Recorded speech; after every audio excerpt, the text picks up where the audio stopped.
ചുമട്ടുതൊഴിലാളി രംഗത്ത് 42 വർഷം പൂർത്തീകരിച്ച കൂനമുച്ചിയിലെ INTUC തൊഴിലാളി TV ബാബു വിരമിച്ചു. കൂനമുച്ചി ലാവിഷ് ബിൽഡിംഗിൽ സംയുക്ത ട്രേഡ് യൂണിയൻ കമ്മിറ്റിയുടെ നേതൃത്വത്തിൽ ബാബുവിന് യാത്രയയപ്പ് നൽകി.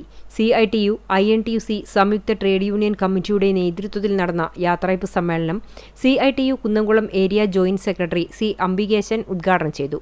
CITU ലീഡർ CK അശോകൻ അധ്യക്ഷനായി.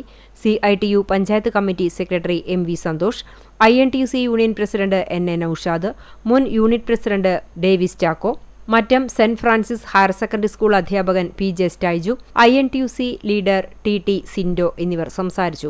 ജോലിയിൽ നിന്നും വിരമിക്കുന്ന സഹപ്രവർത്തകന് ട്രേഡ് യൂണിയൻ നേതാക്കൾ പൊന്നാട അണിയിച്ച് ഉപഹാരം സമർപ്പിച്ചു. ബാബുവും കുടുംബാംഗങ്ങളും ചേർന്ന് കേക്ക് മുറിച്ച് മധുരം പങ്കുവച്ചു. തുടർന്ന് TV ബാബു മറുപടി പ്രസംഗം നടത്തി. സ്നേഹവിരുന്നോടുകൂടി യാത്രയയപ്പ് സമ്മേളനം അവസാനിച്ചു.